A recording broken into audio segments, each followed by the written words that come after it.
Welcome to Real Talk Tuesday, aka Listen to Felix podcast. Soon to be, as soon as we figure out the sound and stuff. I'm actually shooting this one on a GoPro Hero 5. Supposedly it has 3 mics.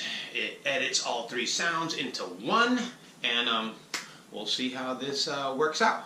So we got a lot of amazing questions today. They're kind of like well-rounded. Thank you guys for participating on Twitter, Facebook, DMs, YouTube. I reach from everywhere. I grab these questions, and it's not a Q&A, it's a Q&R, because I respond, and you guys take my response, and possibly that answers something from you. The answer does not come from me, the answer comes from within. MCM says, I'm starting a new job tomorrow. What's your biggest piece of advice?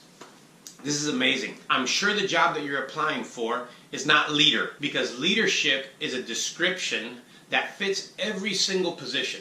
So you can lead as an assistant or you can lead as an executive. So what I'm going to suggest to you is get there early, leave late. Don't just do what you're told, because then you're actually not doing your job. If you're told to do your job, you're doing less than you need to do, and you always need to do more than you need to do. That shows ambition, that shows aspirations, and whoever's your answer to, and whoever's following you, is going to see you as a great example, because you're getting there early, you're leaving late, and then you're asking around. Hey, you need any help? Can I help you with that? And since you're going above and beyond, they're going to notice that you're up for an advancement, a raise, or something before you know it. So I would love to speak to you again, MCM, after maybe like 6 months or whenever your review is. And if you implemented these practices that I just told you, I guarantee you're going to be up for a stellar review.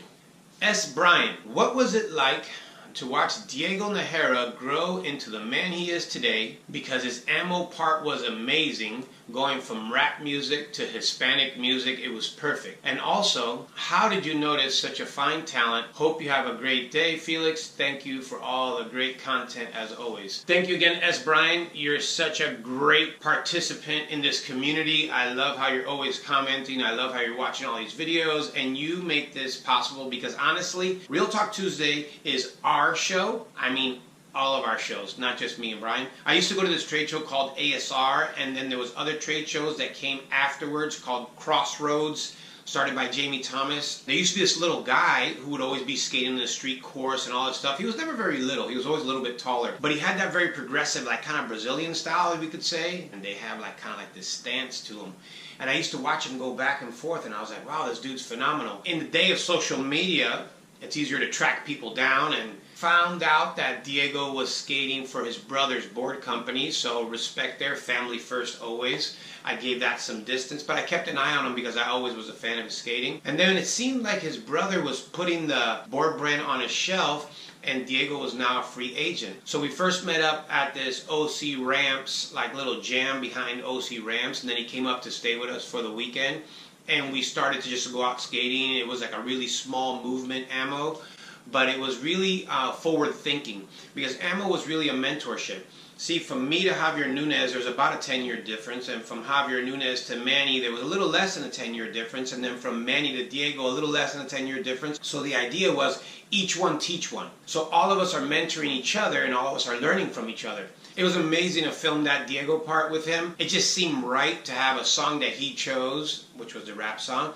And then I feel like Diego's the future, so I wanted to choose a culturally iconic song to be his ending song, and that's why we used that one Spanish song. I think what it says in it is so key. Sin dinero y con dinero, siempre hacemos lo que quiero. It's like with or without money, we do what we want. Because honestly, it's not about the money, it's about the skateboarding. It's going to be interesting to see where it goes.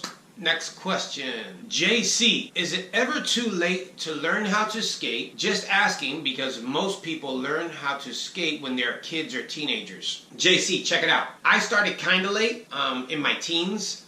You're probably a little bit older than a teenager. I think you start slowly, just pushing. If I got my wife started inside our art space. So she started just pushing across the flat, and then I challenged her to go to Starbucks, and she went with me to Whole Foods. In an old vlog, you could see her rolling into Whole Foods, and she eats it in the doorway because she thought she was badass, and she passed me up and threw me the deuces. And I said, oh, you're so badass, why don't you roll into Whole Foods? And then when she went to roll into Whole Foods, her front wheel got over the door jamb, but her back wheels got stuck, and she went flying. Luckily, she was wearing this bubble goose, so she had a little cushion when she fell, but it was hilarious because I had to jump over her. The board rolled all the way out and dinged the car on the sidewalk. But short story long, JC, it's never too late to learn to skate. You may be a little bit older, and big stairs and big rails and that kind of stuff may be a little bit out of your joint or back range to be able to absorb, because I'm getting to that point. I get a hot pocket, you know, about this high down, and I get a hot pocket. But it is what it is. Skating is a personal relationship between you and your board, and don't do it for anybody else, because we start on that board by ourselves and we end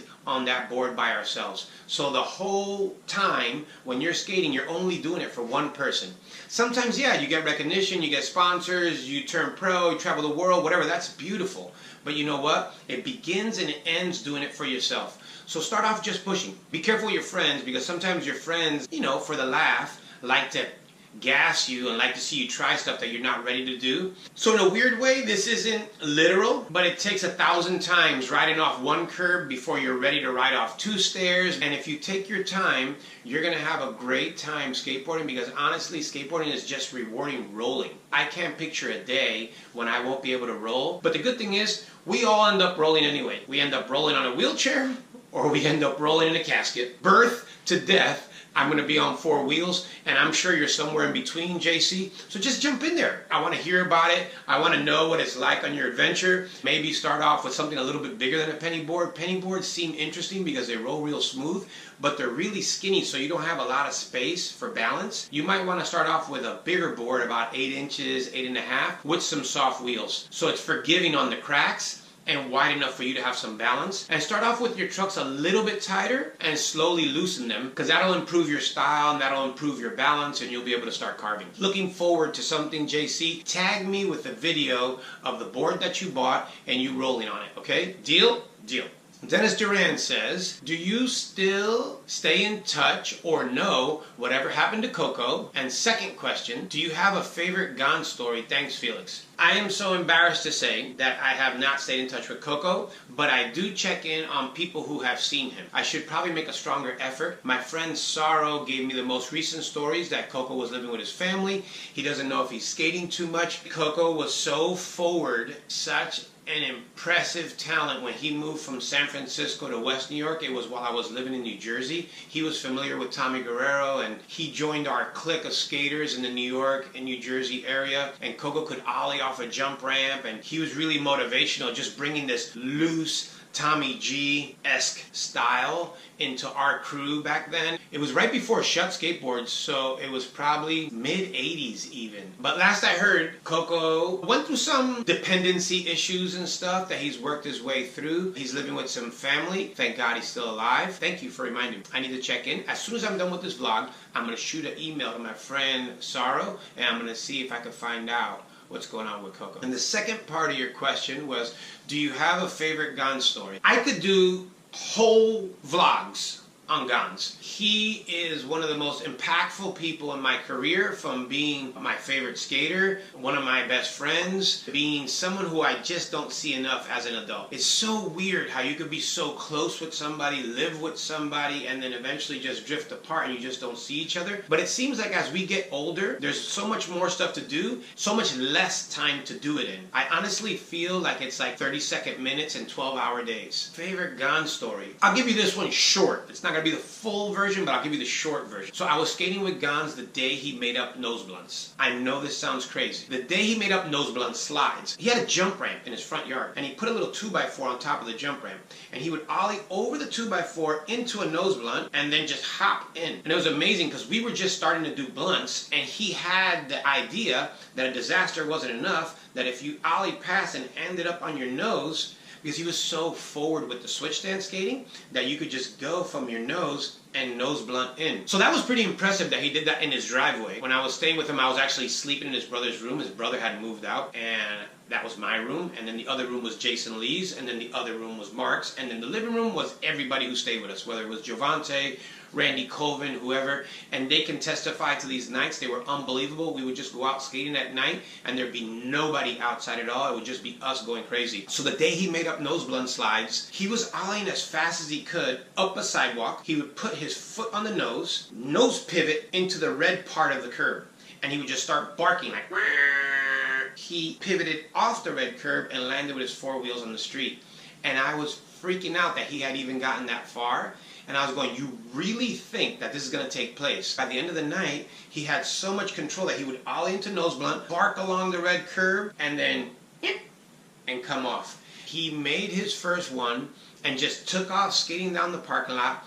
I couldn't believe what I had seen, and he tried to get me to jump in on it early. He was going, Felix, if you jump in on this, we're going to be the only people doing this. So for a split second, I believed that I could, and I started trying to do the same process, and I was able to do the nose wheelie, and I was able to ollie up the sidewalk and kick turn or nose pivot turn or G turn if you're older into the red curb, slide and pop out. So I got a little confident. I thought I was going to be able to ollie into it like he was, and the first times I was ollieing into it, I did the typical nose blunt bail. I ollied into it. I was a little doubtful. My board shot out. I got a nice red hipper. Got up going, Mark, this is not going to happen. Mark ollies right into a nose blunt slide, slides, I don't know, maybe even 10 feet or something, kind of started coming to a stop, and then just popped out. And that was how he first made up nose blunt slides. He's unbelievable. His art's unbelievable. He's a light. I'm so excited that he's still skating because right now I'm 49 and he's a year older than me. And every day that he pushes, Tony pushes, Cat pushes, Lance pushes, Hasoy pushes, all these guys push another day is another day that I know I have to push. So although I have a really fat ankle right now, those guys inspire me so much and I so look forward to skating again. Sorry, double pumping my phone this year. I can't believe I need glasses, but I guess it happens. 49 years with good eyes, not too bad. KBLGS187 says, what got you into skating? Interesting, I got into skating maybe in 1980. My skateboard was just a toy. I had a basketball, football, wiffle ball bat, had all kinds of stuff, and I had a skateboard. So it's just something that I did. And I had some friends on the block. There was this magazine. It was old skateboarders. And we would open up these old skateboarders and try and figure out what they were doing in those pictures. And then we would try and figure out how to do it in the street. That's kind of what got me into skateboarding. In high school, my freshman year, I was at a party and I met these guys and they actually skated to the party. They just looked so cool. I was like, what kind of board is that? Really hard to figure out. But they were so interesting. Honestly, aren't skateboarders the most interesting people in the world? My buddy who introduced me to them is somebody who I used to play basketball with. And he said, hey, this guy likes to skate. You guys like to skate. I told them I had a Dwayne Peters. They didn't believe I had a Dwayne Peters. At the time, I had stored up all this money, all my birthday money, all my gifts, any kind of job that I did, chores, whatever. I had bought myself a Dwayne Peters. It was the red Dwayne Peters with the black stripes and it said Dwayne Peters in the middle in white. All I could do was really tic-tac. I thought I had invented something called ups, and what I would do was I'd skid on my tail, hit the middle of the curb, push on my front truck, and get up the curb. So when I'm speaking to these guys who kind of know what skating is because they already had the Bones Brigade video show, which is the first skateboard video ever, they said, ups? What's ups? I go, dude, you guys don't know anything about skating. You don't know about ups. All the names for the tricks that we had, we were just making them up on my block. We had no idea what anything was called. These guys don't believe I have a Dwayne Peters. They come to my house to check it out after the party. It's like, I don't know, 12, 1 a.m. It was like a high school party, so it wasn't too late. We weren't partying in New York. I bring out my Dwayne Peters. These dudes start doing 360s. They could do 180 ollies. I think they might have even done a slappy. Dude does a 360 boneless. I'm like freaking out right now because I've never seen skateboarding happen in front of me. I'd only seen still pictures and whatever me and my friends could do. And in an older vlog, I talked about how me and my friends used to go buy a 6-pack of soda, spread out the sodas, and we will slalom in between it because that's all we really knew how to do. Then the dude flicks up his board, he comes running and jumps off a car, and when he lands, he snaps my tail. I was devastated. That board had cost me $100-something. I had spent all the money I had. I didn't have a job, and they snapped my tail. Like skateboarders are, we are the most communal people in the world. They invited me to their house because they had an old board. So that's where it all started. They basically adopted me, and they showed me what skateboarding was. They had a VHS copy of the Bones Brigade video show. It was kind of like the Holy Grail. It was almost like they would open the chest and, ah! oh, like Indiana Jones, the light would come out, and we would just sit there, plug in that video, study everything Lance Mountain was doing, Tony Hawk was doing, Cab was doing, all those dudes were doing in that video, and then somehow try and figure out how to do it. So that was the long story, kind of long story, medium story, for how I got into skate. You guys ask such good questions, and I don't like ignoring questions, and man, I got a stack of questions here. But I love you guys participating. I hope this brings you guys some value. Terrence Froberg says, why do zebras have stripes? This is such an easy question. We are all created by God to simply stand out, not to struggle to fit in. And I think a zebra has stripes, so we're reminded that we are all created independently and individually to simply stand out. Enjoy that one. Process that one. Think about that one, and think about what makes you simply stand out, not what you struggle to do to fit in. This is so funny. I can't see. Scott, the light's a little hazy here, so give me some grace. Scott Lissenfeld, who were your early influences in skating? So my early influences was those batch of guys that I met that I just mentioned in the question before. One of them was Richie Garcia. He was so influential. He was the best guy of the bunch. He was the guy who invited me to his house after he broke my board, and he basically took me to my first ramp, taught me all my first tricks. There was some amazing skaters in New York City at the time. Ian Fram, John Grigley lived in the city, Mike Valley, because he was the first pro in the area. Bruno Musso and Rodney Smith are the founders of Shut. They took me under their wing. They took me on the contest circuit. So those are a lot of my first influences, and I thank them for everything each and every one of them did. I would not be here, I would not be there to where I'm going if it wasn't for them building this foundation, and if it wasn't for skateboarding. Skateboarding has given me the majority of my core values, or reinforced the core values that my phenomenal father and mother and brother had already instilled in my heart. Aubrey King, when are you coming down to SD so we can go skate? Aubrey, I want to go skate Chicano Park so bad. I love San Diego. I lived there for so many years. I used to go to Tijuana all the time because I couldn't figure out how there was a city right here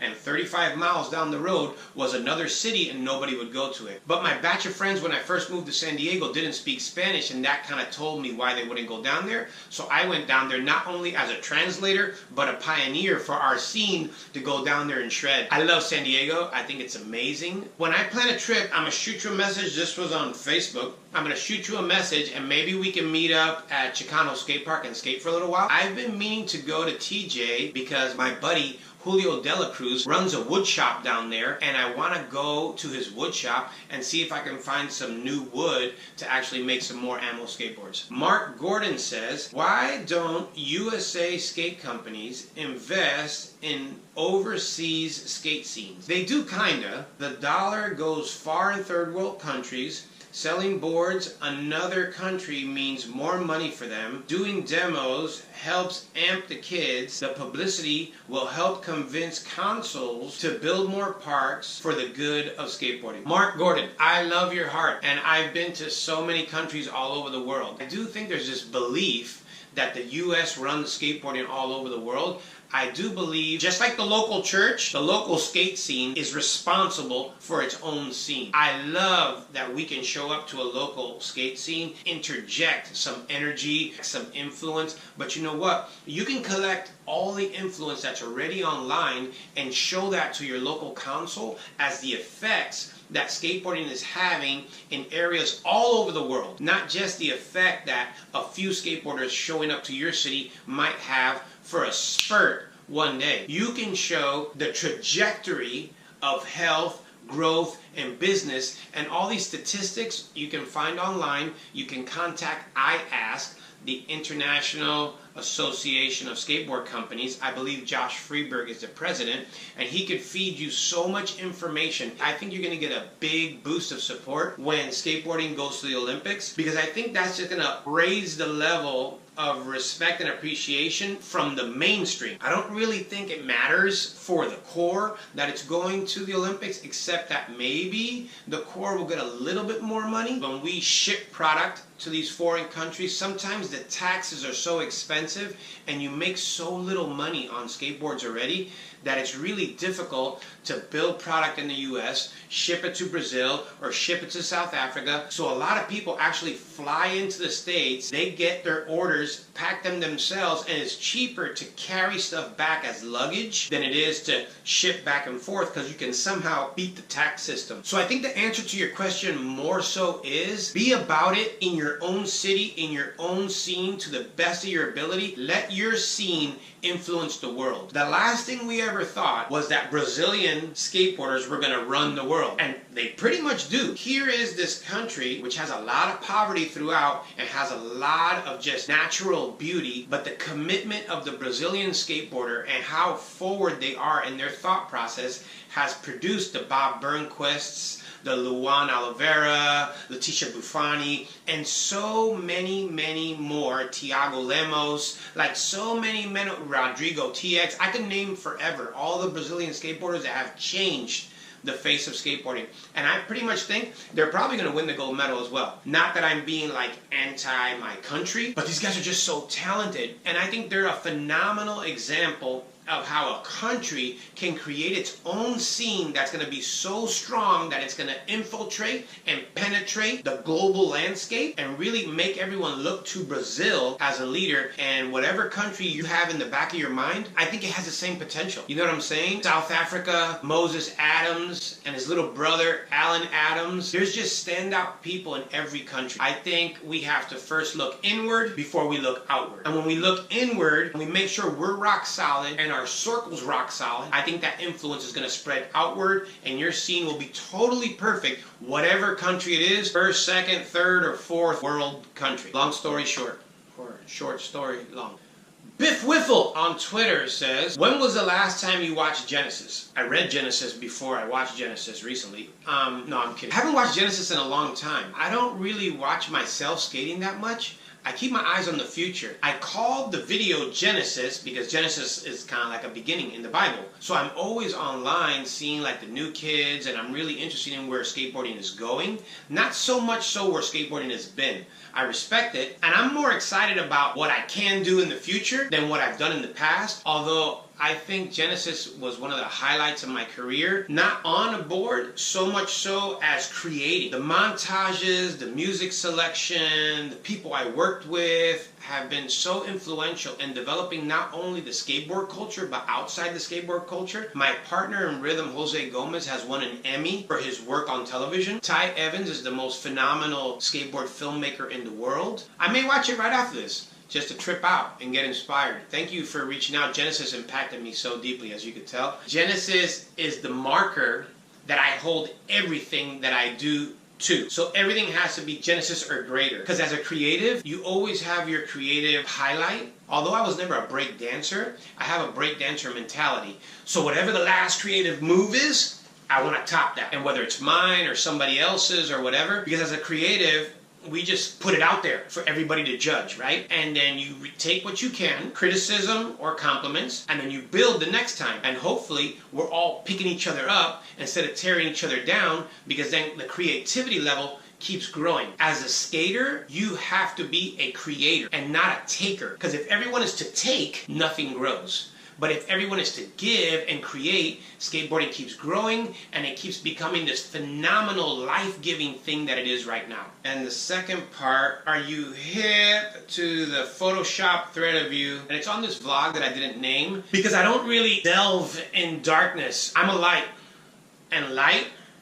connects to light and makes more light. So I'm about giving, not taking. I'm not about a black hole that is there to take away light and is there to pull stuff down and is there to destroy. I'm here to build, and you can only build in the future, and that's probably why I'm not watching Genesis. I'm more so watching out for the next person I could help. All I can say is I hope my photos that are being photoshopped are helping them polish up their skills, so maybe they can get a great job that's going to bring some value. Hating on the internet is not a very good job description. It's not something you could put on your application. I'm super good at hating. Comments, likes or unlikes or dislikes or bad comment threads, you can't take those to the bank and you can't pay a bill with. So I'm not familiar with the thread. I'm not interested. I am familiar with the blog's existence because my friend many years ago, Lance Dawes, started this amazing magazine that was going to take art and underground music and skateboarding and crash it all together into this magazine that was going to give life and build people up. And I thought it was so phenomenal, and I've had a couple great photos in it.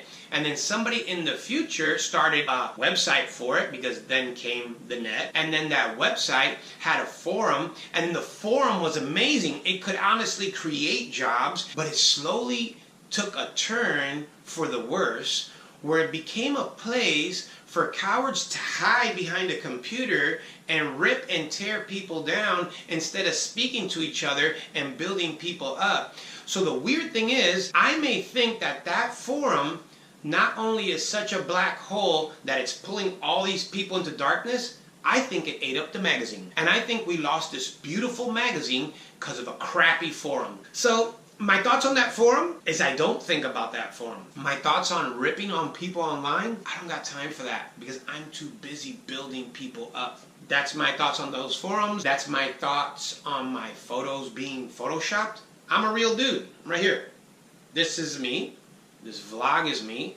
If you're photoshopping a photo, I probably put it up. So if I put up the photo, I'm fine with it. Photoshop that photo, re-edit these videos, polish up your skills. I am so happy I could possibly help you sharpen your skills to get a great job somewhere, and it would help your future.